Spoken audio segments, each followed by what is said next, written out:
तो second wave आई Covid की, हमने बहुत सारे लोगों को अपने आसपास खोया है। सबके घर में हम या तो किसी को जानते हैं जो एकदम से सडनली उनकी तबीयत खराब हुई और अब वो हमारे साथ नहीं है। इस पूरे समय में जो लोग हमारे साथ अब नहीं हैं उनके लिए ग्रीफ है, उनके लिए दुख है, लेकिन उनके परिवार वालों को अभी तक एक जो बहुत बड़ी प्रैक्टिकल रियलिटी के साथ डील करना पड़ रहा है वो है पेपर वर्क, वो है फाइनेंशियल मैटर्स को हैंडल करना। तो क्या आप जानते हैं एक तरीका जिस तरीके से आप अपनी पूरी फैमिली को सिक्योर कर सकते हैं, और ये जो अनसर्टन टाइम्स चल रहे हैं पैंडेमिक में, जहां पर किसी को पता नहीं कि कब तक ये सब चलेगा और कब आपको वायरस हिट करेगा, किस इंटेंसिटी से हिट करेगा, तब के लिए एक बहुत बड़ा सेंस ऑफ सिक्योरिटी है अगर आप अपनी विल या जिसे हम वसीयत कहते हैं वो पहले ही लिख लेते हैं। आज हम आपको इस प्रोग्राम पे बताने वाले हैं क्यों ये करना बहुत ज़रूरी है। जितना जल्दी करें उतना अच्छा है, और अगर आप इसके बारे में ऑलरेडी सोच रहे थे तो कैसे इस जर्नी को स्टार्ट करें। तो चलिए अपने एक्सप्लेनर में आपको बताते हैं कि क्या बेस्ट तरीका होता है एक अपनी वसीयत तैयार करने का।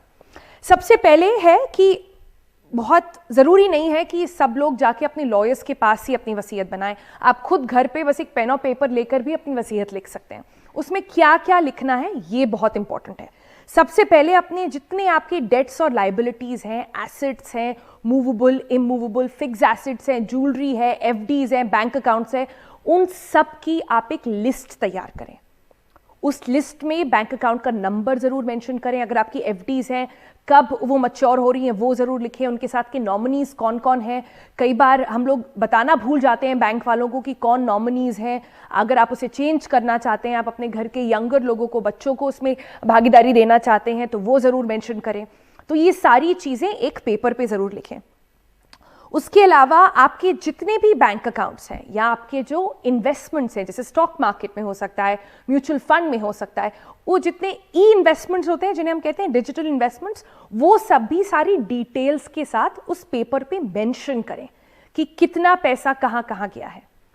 उसके अलावा जब आप ये सब मेंशन कर लेंगे तो एक और उसके साथ कॉलम बनाएं जिसमें आप लिखते जाएं कि वो उसका जो पोर्शन ऑफ है, जितना वेल्थ है आपका, वो किसको और कितने वॉल्यूम में जाएगा। आपके बच्चों को जाएगा, आपके भाई बहनों को जाएगा, आपके स्पाउस को जाएगा, किसको जाएगा, ये आपको सब उसमें मेंशन कर देना बहुत अच्छा होता है, पहले से ही सब क्लियर हो। इसके अलावा अगर आप अपने बच्चों के बारे में लिख रहे हैं तो उनके लिए गार्डियन लिखना बहुत ज़रूरी होता है।